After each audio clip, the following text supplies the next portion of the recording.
அந்த குழந்தையின்மைங்கிற விஷயம் எப்போ உணர ஆரம்பிக்கிறோம், இது ஏன் வருது, எப்போ போய் மருத்துவரை சரியான இடத்துல பார்க்கலாங்கிற ஒரு ஆலோசனை சொன்னீங்கன்னா கொஞ்சம் நல்லா இருக்கும் எங்கள் நேயர்களுக்காக. குழந்தையின்மை அப்படிங்கிறது இப்போ ரீசெண்ட் டேஸாக நம்ம நிறையா இருக்கிறத பார்க்குறோம். பொதுவாக வந்து எல்லாருக்குமே அந்த குழந்தையின்மை அப்படிங்கிறத நம்ம பாயிண்ட் பண்ண முடியாது. ஃபார் எக்ஸாம்பிள் இப்போ ரீசெண்டாக மேரேஜ் ஆகிருக்கு அப்படின்னா அடுத்த மாதமே கேட்பாங்க குழந்தை இல்லையா அப்படிங்கிற ஒரு விசேஷம் இல்லையா அப்படிங்கிறதுலாம் நம்ம அடிக்கடி பண்ணிட்டு. குழந்தையின்மை பிரச்சனை அதிகமாக இருக்குது, அதிகமாகிட்டே இருக்கு குழந்தைங்க பிரச்சனை. அதுக்கு என்ன காரணமாக குழந்தையின்மை அதிகமாக நம்ம பார்க்குறோம். அதாவது நம்ம உலகத்துலேயும் சரி ஊட்டிலையும் சரி நிறைய அந்த குழந்தையின்மைக்கான பிரச்சனை அதிகமாக இருக்கிறத பார்க்குறோம். இதுக்கான காரணங்கள் பல தளத்துல கால சூழ்நிலை ஒரு காரணம், ரெண்டாவது பணி நிமித்தமா இருக்கிறது ஒண்ணு, மூணாவது உடல்ல சில ஹார்மோனல் சேஞ்சஸ் ஒரு காரணமா இருக்கு. குழந்தைகள் இன்மை அப்படின்னு வந்தாலே பெண்கள் தான் காரணம் அப்படிங்கிற மாதிரி குட்டி காட்டியும் பண்ணிட்டு இந்த காலகட்டத்தில் குழந்தையின்மை அப்படின்னு வரும்போது அது பெண்கள் பக்கம் அதிகமாக இருக்குமா, ஆண்கள் பக்கம் அதிகமாக இருக்குமா, யாருக்கு இதை பாதிப்புகள் அதிகமாக இருக்கும், இது யார் காரணமாக இருக்கலாம்? பெண்கள் தான் இதுக்கு காரணம். அது வந்து குழந்தையை பெற்றதுக்கான முழு பொறுப்பும் பெண்களுக்கு தான் இருக்கு அப்படிங்கிறது முன்னாடி நம்பிக்கையா இருக்குது. ஆனா இப்போ வந்து அறிவியல் பூர்வமான ஆராய்ச்சிகள் மூலமாக சரி சில சமூக கருத்துக்கள் மாறும் அந்த மாற்றங்கள் நிகழும். அதாவது வயது காரணம் இருக்கிறதா குழந்தையின்மைக்கு? அது பெண்களை சார்ந்தா ஆண்களை சார்ந்தா? அதை பத்தின ஒரு வயது பொறுத்த வரைக்கும் குழந்தை கருத்தரிக்கிறதுக்கான வயது அப்படிங்கிறது வந்து அவங்க ஏஜ் அட்டன் பண்ணதுல இருந்து ஒரு 5 years உள்ள மேரேஜ் பண்றது பெட்டர். பெண்களுக்கு குழந்தையின்மை அப்படிங்கிற காரணம்னா ஆண்களுக்கு குழந்தையின்மை இல்லை அப்படிங்கிற காரணங்கள் வந்து என்ன காரணம்? பெண்களுக்கு என்ன காரணங்களா இருக்கலாம், ஆண்களுக்கு என்ன காரணங்களோ அது சொல்லுங்க. காரணங்கள் அப்படின்னு பார்க்கும்போது ஆண்கள் அப்படிங்கிறது அவங்களுடைய விந்து அணுக்களுடைய எண்ணிக்கை குறைவு இருக்காங்க, இல்லை அவங்களுக்கு வந்து அந்த உள்ள ஸ்போனுடைய மொட்டிலிட்டி பற்றி இயங்குது அப்படிங்கிறது காரணம். அதை தாண்டி உங்களை மன ரீதியான சில காரணங்கள் நிறைய காரணங்கள் ஆண்களுக்கு தெரியும். இதே வந்து பெண்கள் ரீதியாக பார்க்கும்போது கருமுட்டையினுடைய வளர்ச்சி அது நீர்க்கட்டி மாதிரி காரணம். அது வந்து பீப்புள் தான் வர பாதையில அதனுடைய அடைப்புமுறை மாதிரி இருக்கலாம், இல்லை கர்ப்பப்பையில சில கட்டிகள் சில கட்டிகள் இருக்கிறது ஒரு காரணம். டாக்டர், இப்போ கால சூழ்நிலை, இடமாற்றம், வாழ்வியல் சூழல் இதெல்லாம் மாற்றங்கள் வரும்போது குழந்தையின்மை பிரச்சனைகள் வரதுக்கு வாய்ப்பு இருக்கா அப்படின்னாங்க. இப்போ இருக்கக்கூடிய அந்த வாழ்வியல் மாற்றங்கள் வந்து குழந்தை தள்ளி போறதுக்கான வாய்ப்புகள் நிறைய இருக்கு. காலகட்டங்களை தாண்டியும் குழந்தையின்மை அப்படிங்கிற ஒரு பிரச்சனை வரும்போது எந்த மாதிரியான டெஸ்ட் எடுக்கலாம், டெஸ்ட் எடுத்தால் அதை கண்டுபிடிச்ச முடியுமா, எந்த மாதிரியான டெஸ்ட்டுகளை முதல்ல கொண்டு வர முடியும், சிகிச்சைக்கு வர முடியும், வரதுக்கு முன்னாடி இதெல்லாம் எடுக்கலாம், டெஸ்ட் எடுக்கலாம்? பரிசோதனைகளை பொறுத்த வரைக்கும் ஆண்களுக்கும் பெண்களுக்குமான தனித்தனியாக சில பரிசோதனைகள் இருக்கு. டாக்டர், இப்போ தம்பதிக்கு குழந்தையின்மை அப்படிங்கிறது தெரிய வருது, அது வந்து ஒரு பிரச்சனையாக அவங்க இருக்கும். அவங்க எந்த மருத்துவத்துக்கு சார்ந்து போகலாம், எந்த மருத்துவத்தை போய் ட்ரீட்மெண்ட், அதாவது சித்தா, ஆங்கில முறைப்படி மருத்துவம், இதில் எது எடுத்துக்கிட்டா சிறந்ததாக அவங்களுக்கு இருக்கும் அப்படிங்கிறது ஒரு சொல்லுங்கள். அது சொன்ன மாதிரி இது வந்து இயற்கையாக நடக்கக்கூடிய ஒரு நிகழ்வு. ஃபர்ஸ்ட் நமக்கு வந்து டைம் கொடுக்குறது அதுக்கான முதல் படி. கணவன் மனைவிக்கோ அல்லது அவரை சார்ந்த பெற்றோர்களுக்கோ நீங்கள் சொல்கிற ஆலோசனைகளோ அறிவுரைகளோ என்ன ஆலோசனைகள் அப்படின்னு பார்க்கும்போது இவங்களுக்கு, அதாவது கப்பல்ஸ்க்கு கணவன் மனைவிக்கான நான் பேசுறது எவ்வளோ சீக்கிரம் மேரேஜ் பண்ணுறதுக்கான ஒரு முயற்சி எடுக்கும். வணக்கம் நேயர்களே, இது வி சித்தா சேனல். நான் உங்கள் கவிஞர் பாரதிகுமார். இந்த நிகழ்ச்சியில் ஒவ்வொரு நிகழ்ச்சியிலும் ஒவ்வொரு நோயை குறித்தும் அதற்கான தீர்வு முறைகள், மருத்துவம், சிகிச்சை, ஆலோசனைகளை பார்த்து வருகிறோம். சித்த மருத்துவத்தில் கிட்டத்தட்ட 10 ஆண்டுகளுக்கு மேல் அனுபவம் வாய்ந்த மருத்துவர் டாக்டர் வசந்த் மில்டன் அவர்கள் ஆலோசனைகளையும் சிகிச்சை முறைகளையும் தீர்வுகளையும் கூறி வருகிறார். அந்த வகையிலே இன்று நாம் பார்க்க இருப்பது குழந்தையின்மை. குழல் இனிது யாழ் இனிது என்பர் மக்கள் தம் மழை சொல் கேளாதவர் அப்படின்னு திருக்குறள் சூப்பரா சொல்லியிருக்கோம். என்னன்னா, நீங்க எத்தனை வகையான இசைக்கருவிகளோ யாழையோ அந்த மாதிரி கேட்டீங்கன்னா கூட அந்த குழந்தையோட சத்தம், அழுகை, பேச்சு, சிரிப்பு இதை கேட்கும்போது எல்லாமே மாறி போகும்னு திருவள்ளுவர் ரொம்ப அழகா சொல்லியிருப்பாரு. ஒரு மனிதன் பிறக்கிறான், ஒரு பெண் பிறக்கிறான் அப்படின்னா திருமணம் அவங்கள வந்து இணைக்குது. அந்த திருமணத்தோட அடுத்த கட்டம் குழந்தை. ஒரு பெண் பூப்படைதல் ஒரு பெண்ணை கொண்டு வருது. குழந்தை பிறக்கும் போது அவள் முழுமை அடைகிறாள் அப்படின்னு சில சொல்றாங்க. அது போல ஒரு திருமணத்தை பண்ணிட்டு அவங்க குழந்தை பிறக்கிறது தான் அந்த திருமணத்தின் முழு வளர்ச்சி, திருப்தி, மகிழ்ச்சி அப்படிங்கிறத நம்ம பார்க்கிறோம். வணக்கம் டாக்டர். வணக்கம் சார். இன்னைக்கு குழந்தையின்மையை பற்றி பார்க்க போகிறோம். வழக்கமாக திருமணம் முடிந்து எத்தனை மாதங்கள் அல்லது எத்தனை காலங்கள் வந்து நம்ம காத்திருக்கணும்? குழந்தையின்மைங்கிற பிரச்சனை எப்போ கிளம்பி வரும்? குழந்தையின்மைன்னா என்ன? எப்போ அந்த குழந்தையின்மை காரணங்களை வந்து நம்ம உணர்ந்து மருத்துவரை போய் எப்பெல்லாம் பார்க்கணும்? இப்போ ஏன்னா என்ன ஆச்சுன்னா, இப்போ மேரேஜ் பண்ணுறது வரைக்கும் பார்த்தீங்கன்னா, எப்போ உங்களுக்கு கல்யாணம்னு கேட்க ஆரம்பிப்பாங்க. கல்யாணம் முடிஞ்ச உடனே எப்போ குழந்தை அப்படின்னு கேட்க ஆரம்பிப்பாங்க. ஒரு குழந்தைனே ஒரு குழந்தை தானா அப்படின்னு கேட்க ஆரம்பிப்பாங்க. இந்த விஷயத்தில் வரும்போது குழந்தையின்மை அப்படிங்கிறது பெரிய பிரச்சனையாக நிற்கும். அப்போ அந்த குழந்தையின்மைங்கிற விஷயம் எப்போ உணர ஆரம்பிக்கிறோம்? இது ஏன் வருது? எப்போ போய் மருத்துவரை சரியான இடத்துல பார்க்கலாங்கிற ஒரு ஆலோசனை கொஞ்சம் சொன்னீங்கன்னா கொஞ்சம் நல்லா இருக்கும் எங்க நேயர்களுக்காக. குழந்தையின்மை அப்படிங்கிறது இப்போ ரீசெண்ட் டேஸ்ல நம்ம நிறைய இருக்கிறத பாக்குறோம். பொதுவா வந்து எல்லாருக்குமே வந்து குழந்தையின்மை அப்படிங்கிறத நம்ம பாயிண்ட் பண்ண முடியாது. ஃபார் எக்ஸாம்பிள் இப்பதான் ரீசெண்டா மேரேஜ் ஆயிருக்கு அப்படின்னா அடுத்த மாசமே கேட்பாங்க குழந்தை இல்லையா அப்படிங்கிற ஒரு விசேஷம் இல்லையா அப்படிங்கறதெல்லாம் நம்ம அடிக்கடி நம்ம கேள்விப்பட்டிருக்கோம். இந்த இது வந்து அவங்க எல்லாமே குழந்தையின்மைக்கான ட்ரீட்மெண்ட் எடுக்க வேண்டிய அவசியம் இல்லை. யார் வந்து குழந்தையின்மைக்கான ட்ரீட்மெண்ட் எடுக்கணும் இல்ல வந்து இவங்களுக்கு வந்து குழந்தையின்மைக்கான ஒரு சில சிக்கல் இருக்கு, எப்போ வந்து மருத்துவர் அணுகணும் அப்படிங்கறத கேட்கும்போது பொதுவா வந்து ஒரு 1 இயர் வரைக்கும் மேரேஜ் ஆனதுல இருந்து 1 இயர் வரைக்கும் நம்ம வெயிட் பண்ணலாம். ஸோ ஏன்னா அவங்க 2 பேருக்குள்ள ஒரு இன்டிமசி வரணும், 2 பேருக்குள்ள புரிதல் வரணும், அதுக்கான ஒரு கால சூழ்நிலை இருக்கணும், 2 பேருக்கு ஹெல்த் 2 பேருக்கு ஒத்துப்போம், இந்த மாதிரியான நிறைய ஃபேக்டர்ஸ் அதுல இருக்கு. எல்லாமே இருந்தும் 1 இயர் அவங்க வந்து உடலுறவு வச்சிருந்தும் அவங்களால குழந்தையின்மை இருக்கு அப்படின்ற பட்சத்துல மட்டும்தான் நம்ம மருத்துவரை அணுகணும். இது வந்து காமனா சொல்லக்கூடிய ஒரு வரையறை. இருந்தாலும் ஒரு சில நபர்கள், ஃபார் எக்ஸாம்பிள் ஏஜ் அதிகமா இப்போ லேட் மேரேஜஸ் இருக்கிறதுனால ஏஜ் ஆல்ரெடி 35 ஆயிடுச்சு, அவங்க வந்து மேரேஜ் பண்ணது 35 இயர்ஸ் தான் பண்ணிருக்காங்க அப்படின்னும் போது அவங்க 1 இயர் வெயிட் பண்ணணும்ன்ற அவசியம். ஏன்னா ஆல்ரெடி அவங்களுக்கு லேட் மேரேஜ்ன்னும் போது அவங்க ஒரு 6 மந்த்ஸ் வெயிட் பண்ணா போதும். 6 மந்த்ஸ் வரைக்கும் அவங்க வந்து நார்மலான இன்டர் கோர்ஸ்ல இருந்துட்டு அதுக்கப்புறமும் கருத்தரிக்கல அப்படின்னும் போது மருத்துவர் அன்னைக்கு ஆலோசனை கேட்கறது தான். டாக்டர், இப்போ ரீசெண்ட் டேஸா இந்த காலகட்டங்கள்ல குழந்தையின்மை பிரச்சனை அதிகமா இருக்கு. அதிகமாயிட்டே இருக்கு அந்த குழந்தையின்மை பிரச்சனை. அதுக்கு என்ன காரணமா இருக்கலாம்? கால சூழ்நிலையா, இல்லை அவங்க பணிபுரிகிற விஷயங்களா, அல்லது மரபு சம்பந்தப்பட்ட விஷயங்கள் என்ன இருக்குமா? அதை பத்தி கொஞ்சம் சொன்னாங்க. இப்போ ரீசெண்ட் டேஸ்ல குழந்தையின்மை அதிகமா நம்ம பார்க்கிறோம். அதாவது நம்ம உறவினர்கள்லயும் சரி, ஓபிலையும் சரி நிறைய அந்த குழந்தையின்மைக்கான பிரச்சனை அதிகமா இருக்கிறத பார்க்கிறோம். இதுக்கான காரணங்கள் பல தளத்துல இருக்கு. ஃபார் எக்ஸாம்பிள் வந்து நம்ம வளர்ந்த விதம், ஃபார் எக்ஸாம்பிள் அவங்க வந்து ஏஜ் அட்டன் பண்றது முன்னாடி இருந்த ஜென்ரேஷனும் இப்போ இருந்த ஜென்ரேஷனும் வித்தியாசம் இருக்கு. முன்னாடி எல்லாம் கொஞ்சம் லேட்டா 16, 18ல இருக்கும். இப்ப எல்லாம் சின்ன குழந்தைங்க 10, 12, 13 வயசுலயே அவங்க ஏஜ் அட்டன் பண்ணிருக்காங்க. இது ஒரு காரணம். 2வது அந்த ஏஜ் கூட கூட என்ன ஆகுதுன்னா கருமுட்டையினுடைய அந்த ஒரு எஃபெக்டிவ்னஸும் குறைஞ்சிட்டே போகும். எவ்வளவு லேட்டாக கருமுட்டையினுடைய ஏஜிங் வந்து கொஞ்சமா குறைஞ்சிட்டே போகும். இது ஒரு காரணம். 3வது நம்ம நிறைய படிக்க ஆரம்பிச்சோம். பெண் கல்வி பிளஸ் வந்து நம்ம நிறைய கேரியரை பத்தி யோசிக்கிறது, இந்த மாதிரி சில பணி நிமித்தமா நம்மளே அந்த மேரேஜை தள்ளி போடுறதா இருக்கட்டும், பிளஸ் வந்து குழந்தை வேணும்னு தள்ளி போடுறது, இது எல்லாமே வந்து லேட் மேரேஜுக்கு வழிவகுது. ஸோ எவ்வளவு போல லேட்டா மேரேஜ் பண்றாங்கன்னும் போது ஸோ அப்போ அவங்களுக்கு அந்த கருத்தரிக்கிறதுக்கான வாய்ப்பு வந்து கொஞ்சமா குறைஞ்சிட்டே போகும்.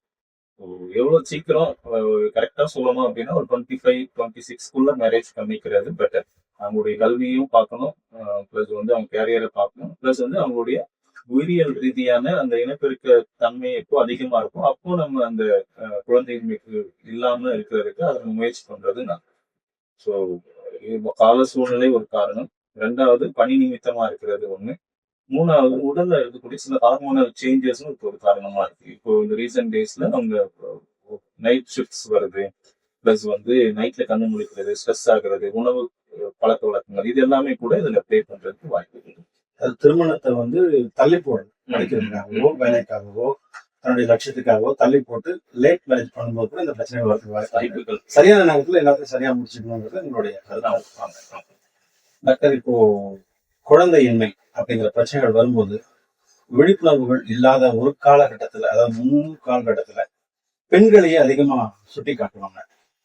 அதை பேஸ் பண்ணி நிறைய திரைப்படங்கள்லாம் நம்ம பார்த்துருக்கோம், நிறைய சீரியல்ஸ் எல்லாம் கொண்டு வந்திருக்காங்க. ஏன்னா பெண்களை குழந்தையில் இன்மை அப்படின்னு வந்தாலே அது பெண்கள் தான் காரணம் அப்படிங்கிற மாதிரி சுட்டி காட்டி குட்டி காட்டியும் பண்ணியிருக்கிறாங்க, சில விஷயங்கள் கொண்டு வந்திருக்கிறாங்க. ஆனா இன்றைய காலகட்டங்கள் எல்லாம் மாறிடுச்சு, சூழ்நிலை எல்லாம் மாறிடுச்சு. இன்னைக்கு எல்லாத்தையுமே அனலைஸ் பண்ண ஆரம்பிக்கிறோம். இது இந்த பக்கமா இது அந்த பக்கமான்னு சொல்லிட்டு மாத்தி மாத்தி பார்ப்போம். விழிப்புணர்வு அதிகமாயிடுச்சு, கல்வி அறிவும் அதிகமாயிடுச்சு. இந்த காலகட்டத்துல குழந்தையின்மை அப்படின்னு வரும்போது அது பெண்கள் பக்கம் அதிகமா இருக்குமா, ஆண்கள் பக்கம் அதிகமா இருக்குமா, யாருக்கு இதுல பாதிப்புகள் அதிகமா இருக்கும், இதுக்கு யார் காரணமா இருக்கலாம், அதை பத்தி கொஞ்சம் சொல்லுங்க. குழந்தையின்மைக்கான காரணமா முன்காலத்துல வந்து பெண்களை தான் அதிகமா காரணம் சொல்லிட்டு இருந்தாங்க. ஆண்கள் சேர்ப்பு கூட இருந்தா கூட பெண்கள் தான் அதுக்கு காரணம். அது வந்து குழந்தையை பெற்றதுக்கான முழு பொறுப்பும் பெண்கள்கிட்ட தான் இருக்கு அப்படிங்கிறது வந்து முன்னாடி நம்பிக்கையா இருந்தது. ஆனா இப்போ வந்து அறிவியல் பூர்வமான ஆராய்ச்சிகள் மூலியமாவும் சரி, சில சமூக கருத்துக்கள் எல்லாம் மாறும்போது அந்த மாற்றங்கள் நிகழுது. ஸோ இப்போ குழந்தை பெறுவதற்கான அந்த இதுல 2 பேருக்குமே முக்கியமான பங்கு. ஸோ 30% ஆண்களுக்கு அந்த குறைபாடுகளோ இல்ல வந்து சில சேஞ்சஸோ இருக்குன்னா, அதே அளவுதான் பெண்களுக்கும் 30% இருக்குமே தவிர, யாரும் முன்ன பின்ன இல்ல. யாருக்கும் அதிகமான குறைபாடோ வர்றதுக்கான வாய்ப்புகள் இல்ல. ஸோ 2 பேருக்குமே சமமான பங்கு இருக்கு. ஒருத்தவங்களுக்கு குழந்தையின்மை இருக்கு அப்படின்னா, 2 பேருக்குமே 50% பாதிப்பு இருக்கிறதுக்கான ஒரு வாய்ப்புகள் தராசு போல தராசு போல கணவன் இருக்கு. மனைவி ஒரு தராசு. இயற்கை எப்படி அந்த ஒரு ஆண் பெண் அதனுடைய எண்ணிக்கை ஒரு சமநிலையை மெயின்டைன் பண்ணதோ, ஸோ அதே மாதிரி இந்த குறைபாட்டுக்கான காரணமும் ஆண்களுக்கும் பெண்களுக்கும் சமமா தான் இருக்கு. யாருக்குமே அதிகம் குறைவுங்கிறது இல்லை. ஸோ ஒருவேளை பாதிப்பு இருக்கு அப்படின்னு நம்ம ஃபீல் பண்றோம்னா, நம்ம 2 பேரையும் தான் நம்ம அனலைஸ் பண்ணணும். ஆண்கள் சைட்லயும் நம்ம பார்க்கணும், பெண்கள் சைட்லயும் பார்க்கணும். 2 பேர்ல யாருக்கு தொந்தரவு இருக்குங்கிறத அனலைஸ் பண்ணி 2 பேருக்குமே சிகிச்சை அளிக்கிறதா சிறப்பா. டாக்டர், இப்போ குழந்தையின்மையை பத்தி பேசிட்டு இருக்கோம். நீங்க நிறைய விளக்கங்களை கொடுத்துட்டு இருக்கீங்க. முன்ன நடந்த காலகட்டங்கள், இப்பத்திய காலகட்டங்கள்ல இன்னும் நடந்துட்டு இருக்கு, எப்படி இருக்குன்றத சொல்லிட்டு இருக்கீங்க. இப்ப இந்த குழந்தையின்மை அப்படின்னு வரும்போது வயசு அதுல ஏதாவது முக்கியத்துவம் பெறுகிறதா, அல்லது லேட் மேரேஜ், சீக்கிரமா மேரேஜ் பண்ணிக்கிறது, அல்லது அது அந்த விஷயங்கள்ல எதனா பிரச்சனைகள் இருக்கா, ஏஜ் அதாவது வயது காரணம் இருக்கிறதா குழந்தையின்மைக்கு, அது பெண்களை சார்தா ஆண்களை சார்தா, அதை பத்தின ஒரு விளக்கம். வயது பொறுத்த வரைக்கும் குழந்தை கருத்தரிக்கிறதுக்கான வயது அப்படிங்கிறது வந்து அவங்க ஏஜ் அட்டன் பண்ணதுல இருந்து ஒரு 5 இயர்ஸ் உள்ள மேரேஜ் பண்றது பெட்டர். ஃபார் எக்ஸாம்பிள் அந்த ஏஜ் மாறுது. முன்னாடியே சொன்ன மாதிரி அந்த ஏஜ் அட்டன் பண்ணக்கூடிய அந்த வயது வந்து சீக்கிரமாவே நடந்துறதுனால இது அந்த மேரேஜ் பண்றது வயது அதிகமாகாமலும் நம்ம பார்த்துக்கணும். ஸோ நம்ம கருமுட்டை எவ்வளவு இருக்கணும் அப்படிங்கிறது இயற்கையாவே இவ்வளவுதான் கருமுட்டைங்கிறது நம்ம ஆல்ரெடி பிறக்கும் போது இருக்கக்கூடிய கருமுட்டை தான். அதனுடைய அளவுல வித்தியாசம் வராது. ஸோ அதனுடைய டைம்ல வித்தியாசம் இருக்கும். எவ்வளவு சீக்கிரம் வருது, எவ்வளவு லேட்டா அது முடியுது அப்படிங்கிறத பொறுத்து வித்தியாசம் இருக்கும். முடிஞ்ச வரைக்கும் நம்ம வந்து சைல்ட் மேரேஜும் கூடாது. அதாவது நம்ம 18 வயசுக்குள்ள இருக்கிறதும் இருந்தா அவங்களுக்கு சரியானபடி வளர்ச்சி இருக்காது. குழந்தை திருமணங்கிறது கூடாது. 2வது அவங்களுக்கு ஒரு ஸ்பேஸ் வேணும். அதாவது அவங்க வந்து அதை அப்படின்னா என்னங்கிறத அவங்க தெரிஞ்சுக்கிறதுக்கு பிளஸ் அவங்க உடல் ரீதியா அதுக்கு பக்குவப்படுறதுக்கு எல்லாமே டைம் இருக்கு. ஸோ அதனால 22க்கு மேல 25, 26 மேரேஜ் பண்றது பெட்டர். ஸோ அந்த டைம்ல கன்செப்ஷனுக்காக ட்ரை பண்றது மேக்ஸிமம் அவுட்புட் கொடுக்கும். லேட் நம்ம ஏதோ ஒரு காரணத்துக்காக தள்ளி போடுறோம், சில வாய்ப்புகள்னால தள்ளி போடுறோம் அப்படின்னும் போது 30, 35க்கு மேல ஆகும்போது அதனுடைய தன்மை குறைஞ்சிட்டே இருக்கும். அதோட பர்சன்டேஜ் சொல்லும். ஸோ 25ல பண்றோம் அப்படின்னா 90% இருக்குன்னா 30க்கு மேல போகும்போது 85% குறையும். அதே 40ல போகும்போது 40% அது குறையும். அதனுடைய தன்மை கருமுட்டையினுடைய தன்மை குறைஞ்சிட்டே போகும். 2வது அது பதியில தன்மை கருப்பையில அது எவ்வளவு பதியணும் அப்படிங்கிறது கருமுட்டை பதிஞ்சாதான் அது வளர்ச்சி அடையும். அந்த பதியக்கூடிய தன்மை குறையலாம்.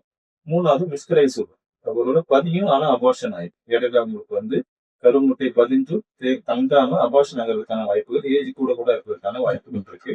ஸோ முடிஞ்ச வரைக்கும் அது இயற்கை நம்ம வந்து அந்த இயற்கையோட சேர்ந்து நம்ம அதை பயன்படுத்திக்கிறது நல்லது. அந்த வயதுலதான் அது கரெக்டா இருக்கும் அப்படின்னும் போது அந்த வயதுல அதுக்கான முயற்சி எடுக்கும் போது சக்சஸ் ரேட் அதிகமா இருக்கு.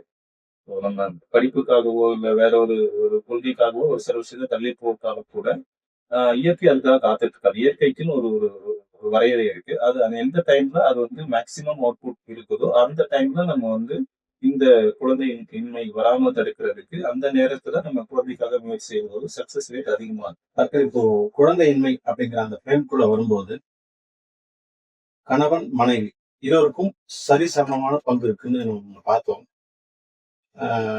பெண்களுக்கு குழந்தையின்மை அப்படிங்கிற காரணம்னா ஆண்களுக்கு குழந்தையின்மை இல்லை அப்படிங்கிற காரணம் வந்து என்ன காரணங்கள், பெண்களுக்கு என்ன காரணங்களா இருக்கலாம், ஆண்களுக்கு என்ன காரணங்களோ அதை சொல்லுங்க. காரணங்கள் அப்படின்னு பார்க்கும்போது ஆண்கள் அப்படின்னு எடுத்துக்கோங்க, அவங்களுடைய விந்து அணுக்களுடைய எண்ணிக்கை குறைவு ஒரு காரணம். இல்ல அவங்களுக்கு வந்து அந்த உள்ள ஸ்பெர்முடைய மொட்டிலிட்டி எப்படி இயங்குது அப்படிங்கிறது காரணம். அதை தாண்டி மன ரீதியான சில காரணங்கள் இருக்கு. இன்னும் நிறைய காரணங்கள் ஆண்கள் ரீதியா இருக்கும்.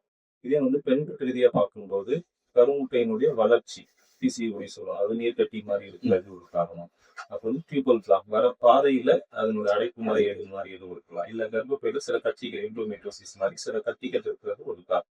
இது இல்லாம சில சைக்காலஜிக்கல் காரணமும் இருக்கும். ஆக்சுவலா மொத்தமாவே 60% மட்டும் தான் நம்மளால காரணாக்கள் இதுதான் இருக்கும் அப்படிங்கறத நம்ம ஓரளவுக்கு கணிக்க முடியும். 10% எல்லாமே நார்மலா இருக்கும். ஆண்களுக்கு நீங்க எல்லா டெஸ்ட் எல்லாம் எடுக்கிறீங்க எல்லாமே சரியா இருக்கும். அதே மாதிரி பெண்கள் சைட்லயும் நீங்க என்ன காரணமா இருக்கும் அனலைஸ் பண்றீங்க எல்லாமே சரியா இருக்கும். எல்லாமே 2 பேர் சைட்ல சரியா இருந்தாலும் கூட 10-30% வந்து காரணமே இல்லாம கூட அவங்களுக்கு அந்த கருக்கரித்தல் தள்ளி போறதுக்கான வாய்ப்புகள் இருக்கு. நம்ம இதுதான் காரணம்னு சொல்லி அவங்களுக்கு நம்ம டிஃபைன் பண்ண முடியாத அளவுக்கு ஒரு 10% அந்த மாதிரி இருக்கிறது. 30% வந்து ஆண்களுக்கான சில குறைபாடுகளும் 30% பெண்களுக்கான சில குறைபாடுகளும் காரணமா இருக்கும். அந்த குறைபாடுகளை களைஞ்சாவே அவங்களுக்கு அந்த கருத்தரிக்கிறதுக்கான வாய்ப்புகள் நிறைய. டாக்டர், இப்போ கால சூழ்நிலை, இடமாற்றம், வாழ்வியல் சூழல் இதெல்லாம் மாற்றங்கள் வரும்போது குழந்தையின்மை பிரச்சனைகள் வரதுக்கு வாய்ப்பு இருக்கா? எப்படிங்க டாக்டர்? இப்ப இருக்கக்கூடிய அந்த வாழ்வியல் மாற்றங்கள் வந்து குழந்தை தள்ளி போறதுக்கான வாய்ப்புகள் நிறைய இருக்கு. ஃபார் எக்ஸாம்பிள் வந்து அவங்க ஒர்க் பேட்டர்ன் சில பேர் நைட் ஷிஃப்ட் ஐடி பீப்புள்ஸ் நிறைய பேர் இருக்காங்க. அவங்க வந்து இரவுல கண் விழிச்சு ஒர்க் பண்ணக்கூடிய சூழல்ல இருக்காங்க. ஸோ இரவுல கண் விழித்தல் அப்படிங்கிறது இந்த குழந்தையின்மைக்கான ஒரு முக்கியமான காரணமா இருக்கு. 2வது வேலை நிமித்தமா 2 பேரும் வேற வேற இடத்துல இருக்கிறதுக்கான வாய்ப்பு இருக்கு. இவங்க ஷிஃப்ட் போகும்போது அவங்க இருக்க மாட்டாங்க. அவங்க இருக்கும்போது இந்த மாதிரியான சில 2 பேரும் மீட் பண்றதுக்கான வாய்ப்புகளோ, 2 பேரும் பேசுறதுக்கோ, கலந்துரையாடுறதுக்கோ, இவங்க 2 பேருக்கான இன்டிமசி உருவாகுறதுக்கான வாய்ப்புகள் வந்து இப்போ இருக்கிற 2 பேரும் வேலைக்கு போகணுன்ற சூழல் இருக்கு. ஒரு குடும்பத்தை நடத்தணும் அப்படின்னா வருமானத்துக்காக 2 பேருமே வேலைக்கு போகணும், 2 பேருமே அதை பார்க்கணுங்கிற மாதிரி சூழல் வரும்போது அவங்களுக்கான பர்சனல் ஸ்பேஸ் இருக்கும். 2 பேரும் பேசி அந்த பர்சனல் ஸ்பேஸ் வந்து ரொம்ப கம்மியா இருக்கு. ஸோ அப்போ வந்து அவங்களுக்கு உண்டான அந்த பரிமாற்றங்கள் குறையிறது ஒரு காரணமா இருக்கலாம்.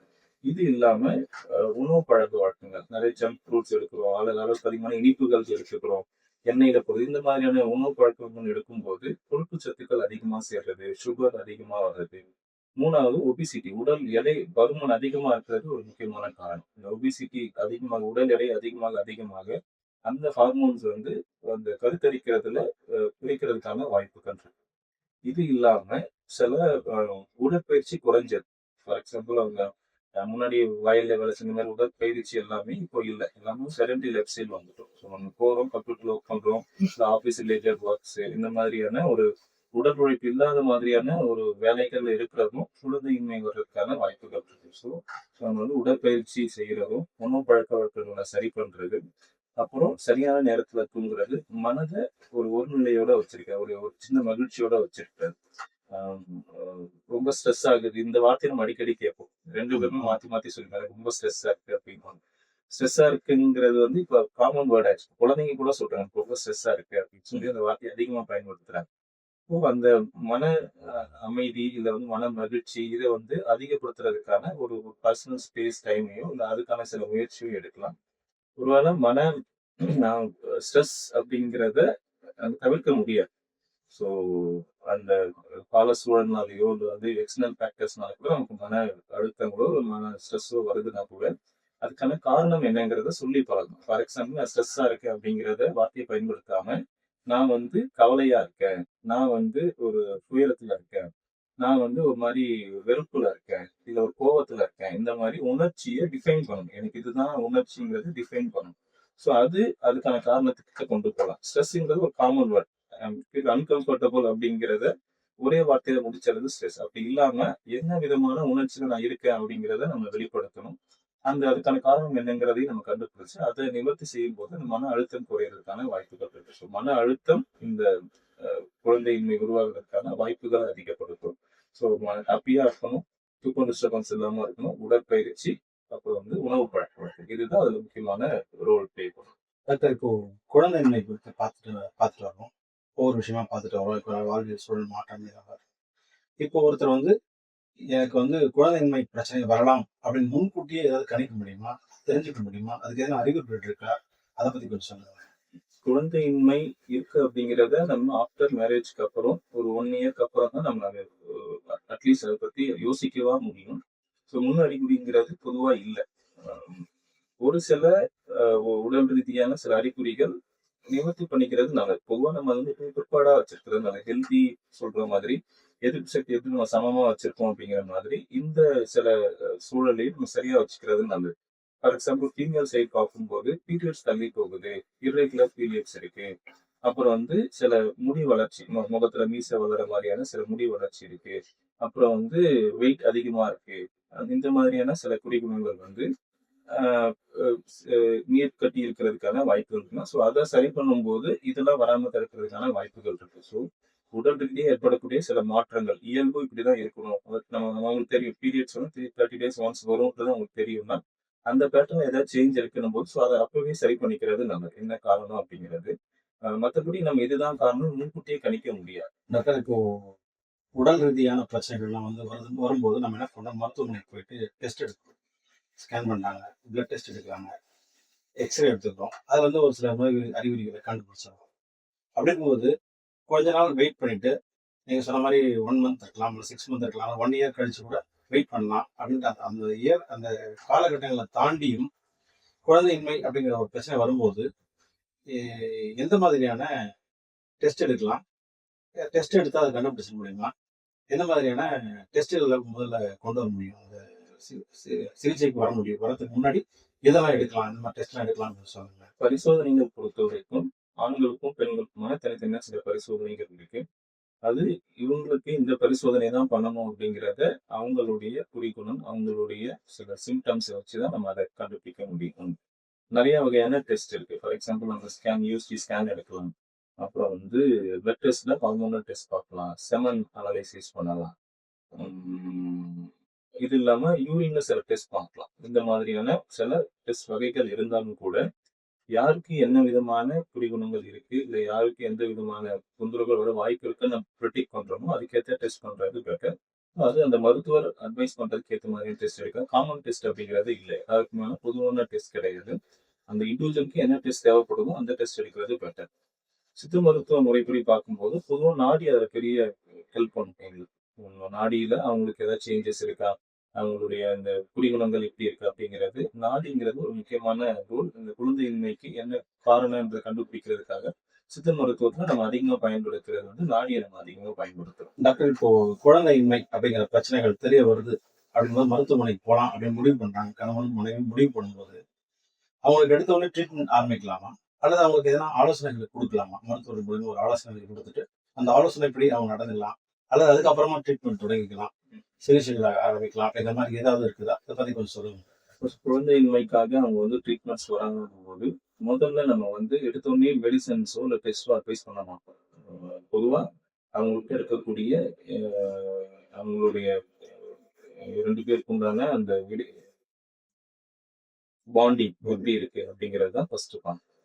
2வது அவங்க இருக்கக்கூடிய லைஃப் ஸ்டைல் சேஞ்சஸ் என்னங்கிறது தான் அட்வைஸ் பண்ணும். ஸோ அதில் எவ்வளோக்கு எவ்வளோ முயற்சி எடுக்க முடியுமோ அதை நம்ம பண்ணணும். 2வது கவுன்சிலிங்ல பெரிய ரோல் பிளே பண்ணும். நம்ம வந்து எவ்வளோ மருந்து கொடுத்து ட்ரீட்மெண்ட்ஸ்லாம் பண்றதை விட அவங்களுக்கு சொல்லக்கூடிய சில அட்வைஸா இருக்கட்டும், இல்லை அவங்க வந்து அதை பத்தின சில புரிதல் இல்லாம இருக்கலாம், அந்த ஒரு கவுன்சிலிங் இல்லை ஒரு மன அழுத்தத்துல இருந்து விடுபடுறது, இந்த மாதிரியான அதை மேரேஜ் கவுன்சிலிங் சொல்லுவாங்க. ஸோ அது இது இல்லாம இந்த குழந்தையின்மையை எப்படி அவங்க மேனேஜ் பண்றது, இது வந்து இது பத்தின ஒரு புரிதல் இல்லாம இருக்கிறது தான் முக்கியமான காரணமா இருக்கும். ஸோ ஃபர்ஸ்ட் ஸ்டெப் நம்ம வந்து ட்ரீட்மெண்ட்காக வராங்கன்னும் போது ஃபர்ஸ்ட் ஸ்டெப் வந்து கவுன்சிலிங் தான். அவங்களுக்கு அதை பத்தின ஒரு புரிதலை ஏற்படுத்துறதும் ஒரு விழிப்புணர்வு கொடுக்கறதும் தான் முதல் படி. இந்த கவுன்சிலிங்லயே நிறைய பேருக்கு கன்சீவ் ஆகுறதுக்கான சான்சஸுமே இருக்கு. ஸோ அவங்க வந்து சில ஸ்ட்ரெஸ்ல இருப்பாங்க, மன அழுத்தத்துல இருப்பாங்க.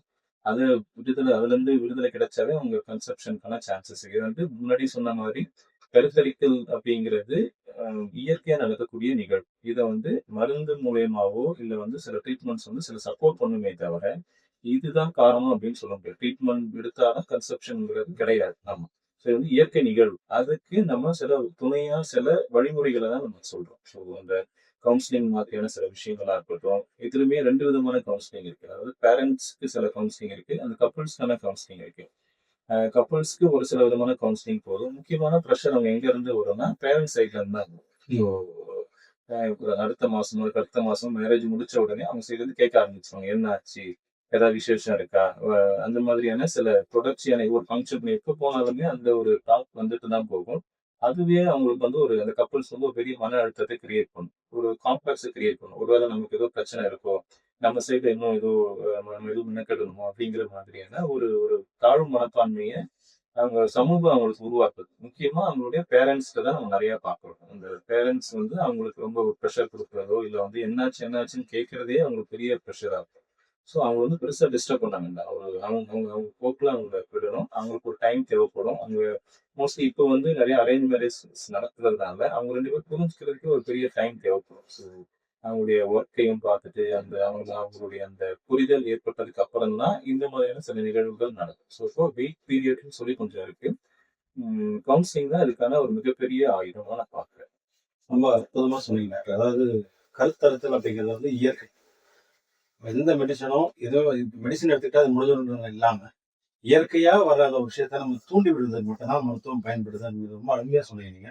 ரொம்ப சூப்பரான விளக்கம். டாக்டர், இப்போ ஒரு தம்பதிக்கு குழந்தையின்மை அப்படிங்கிறது தெரிய வருது. அல்லது அது வந்து ஒரு பிரச்சனையா வந்து நிக்கும்போது, அவங்க எந்த மருத்துவத்துக்கு சார்ந்து போகலாம்? எந்த மருத்துவத்துல போய் ட்ரீட்மெண்ட், அதாவது சித்தா, ஆங்கில முறைப்படி மருத்துவம், இதுல எத எடுத்துக்கிட்டா சிறந்ததா அவங்களுக்கு இருக்கும் அப்படிங்கிறது கொஞ்சம் சொல்லுங்களேன். முன்னாடி சொன்ன மாதிரி இது வந்து இயற்கையா நடக்கக்கூடிய ஒரு நிகழ்வு.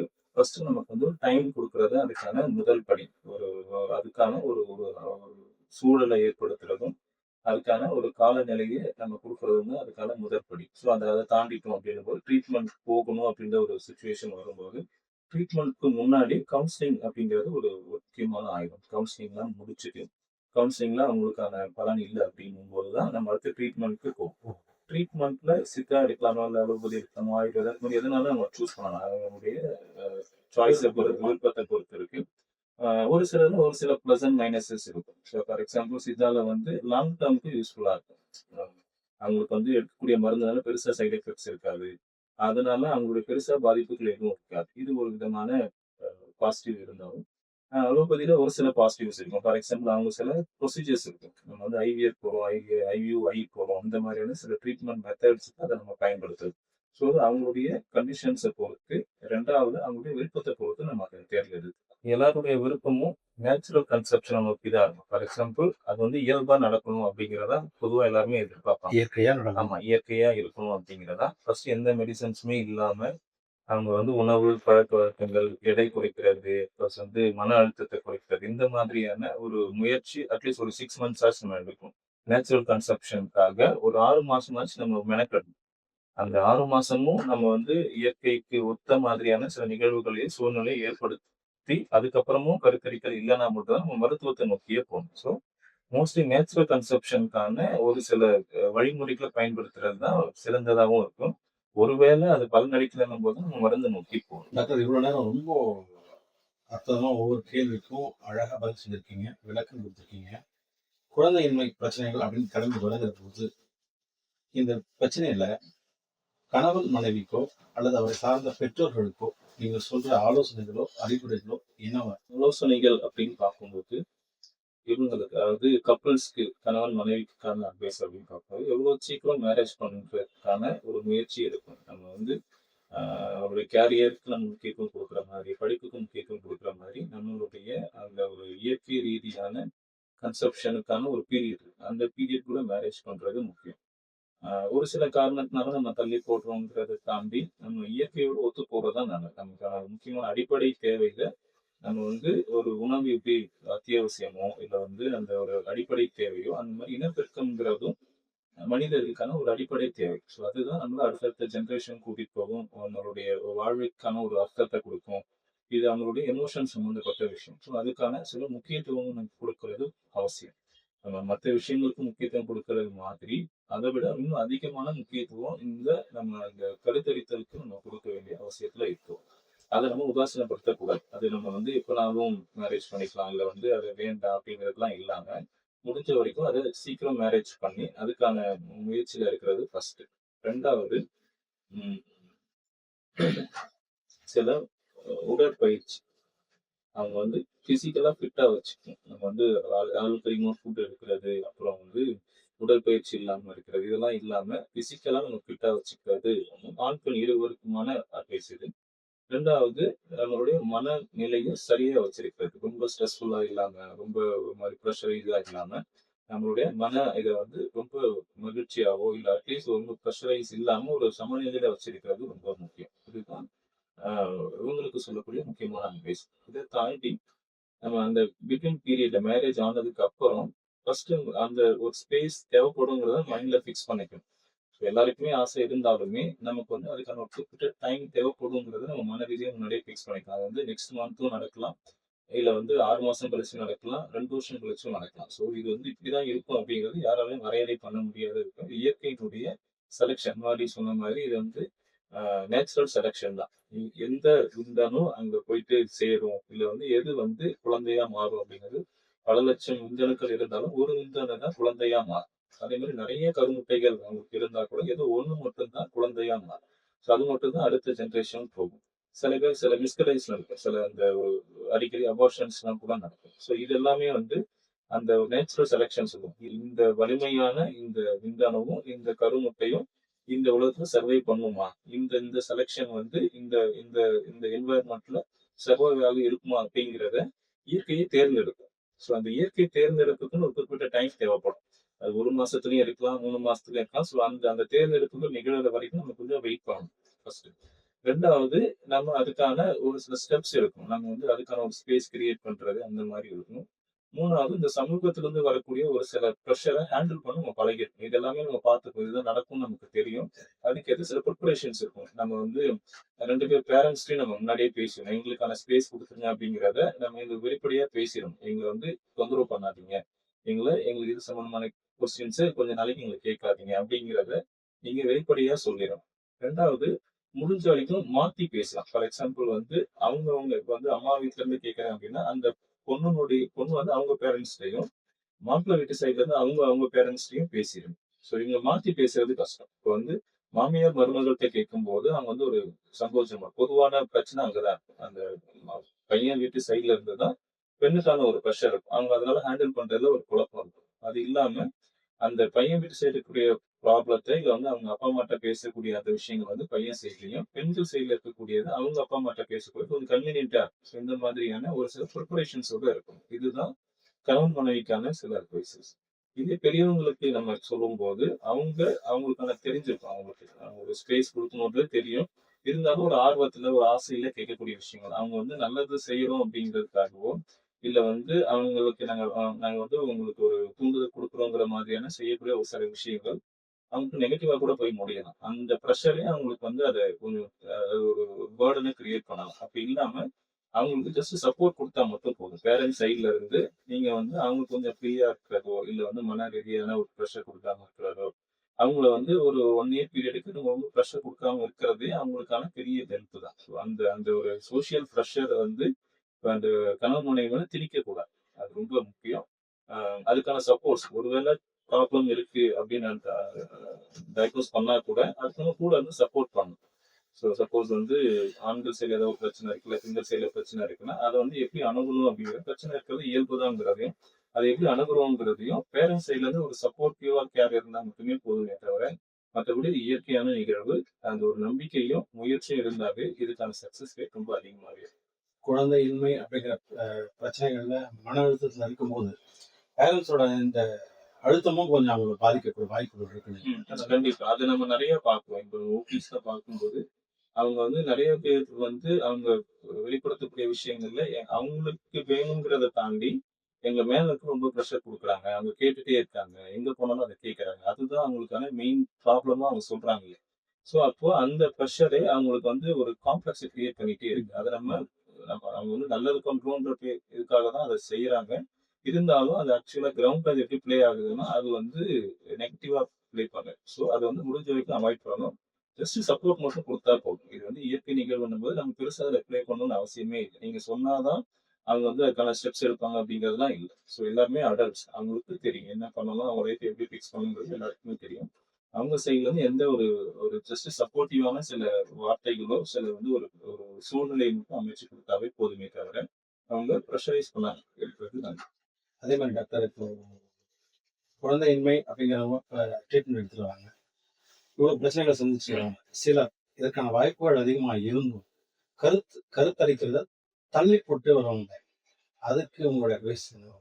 குழந்தை தள்ளி போடுறது அப்படிங்கிற அந்த ஒரு நிகழ்வு அப்படிங்கிறது அவங்களுடைய பர்சனலா அவங்க இருக்கக்கூடிய ஒரு டிசிஷன். அது எல்லாருக்குமே அந்த உரிமை இருக்கு. நான் குழந்தை இருக்கணுமா வேணாமா, இல்ல வந்து அதை தள்ளி போடணுமா, அது எப்போ இருக்கணும் அப்படின்றதுக்கான தேர்ந்தெடுக்கிறதுக்கான உரிமை எல்லாருக்குமே இருக்குது. ஆனா நம்ம இந்த இயற்கை சார்ந்து இருக்கோம் அப்படின்னும்போது இயற்கைக்குன்னு ஒரு வரையறை இருக்கு, ஒரு ஃபார்முலா இருக்கு. அதோட இணைச்சி வைக்கிறது தான் சரியா இருக்கும். ஸோ ஒருவேளை அவங்க வந்து 20ஸ்ல இருக்காங்க, 22, 25, 20 வரைக்கும் இருக்காங்க அப்படின்னா மேபி அவங்களுக்கு தள்ளி போடணும்னு இருக்குன்னா அவங்க கொஞ்சம் வெயிட் பண்ணி தள்ளி போடலாம். மேபி அவங்க வந்து அந்த கருமுட்டினுடைய ஒரு வளர்ச்சிக்கு கொஞ்சம் டைம் ஸ்பேஸ் இருக்கிறதுனால ஏதோ ஒரு அத்தியாவசியம் காரணத்துக்காக தள்ளி போடலாம். பட் ஆல்ரெடி அவங்க ஒரு 30+ இருக்காங்க அப்படின்னும்போது இன்னும் தள்ளி போடுறதுன்றதுக்கான இது அந்த ஒரு முடிவு வந்து சரியா இருக்குமாங்கிறது தெரியும். ஏன்னா அதனுடைய எவ்வளவு தள்ளி போக அதனுடைய எபிலிட்டி, அதனுடைய ஒரு திறன் வந்து குறைஞ்சிட்டே போகும். ஸோ எஸ்பெஷலி ஃபீமேல், மேல்க்கு கூட ஒரு 40+ வரைக்குமே கூட அந்த விந்தணுனுடைய கவுண்டா இருக்கட்டும் அது எல்லாமே கொஞ்சம் ஆக்டிவா இருக்கிறதுக்கான சான்சஸ் இருக்கு. பட் ஃபீமேல் பொறுத்த வரைக்கும் இப்போ ரீசெண்டா என்ன ஆகுதுன்னா இயர்லி சீக்கிரமாவே அவங்க வந்து ஏஜ் அட்டன் பண்றதும் சீக்கிரமாவே பீரியட்ஸ் நிக்கிறதுக்கு இப்போ நம்ம பார்க்கோம். 13லலாம் ஏஜ் அட்டன் பண்ணியிருக்காங்க, 13, 14 இயர்ஸ்லலாம். 30+லயே சில பேருக்கு வந்து 35, 38ல கூட மெனோபாஸ் வந்து முன்னாடியே நடந்துருது. ஸோ இப்போ அதுக்கப்புறம் அந்த கருமுட்டையினுடைய எண்ணிக்கை குறைஞ்சிருச்சு, கருமுட்டை எண்ணிக்கையுடைய இல்ல, பீரியட்ஸ் நின்றுச்சு அப்படின்னும் போது அதுக்கப்புறம் கருத்தரிக்கிறதுக்கான வாய்ப்பு ரொம்பவே குறைஞ்சிரும். ஸோ அப்போ நம்ம வந்து நம்மளுடைய எண்ணம், நம்மளுடைய அந்த ஆம்பிஷன்ஸ், நம்மளுடைய எண்ணம் இதெல்லாம் தாண்டி இயற்கை எப்படி இருக்கும், இயற்கை எந்த விதத்துல வினையாற்றுதோ அந்த அதோட ஒத்து இயங்குறது தான் நம்ம அதுக்கான சக்சஸ் ரேட் அதிகமாகும்.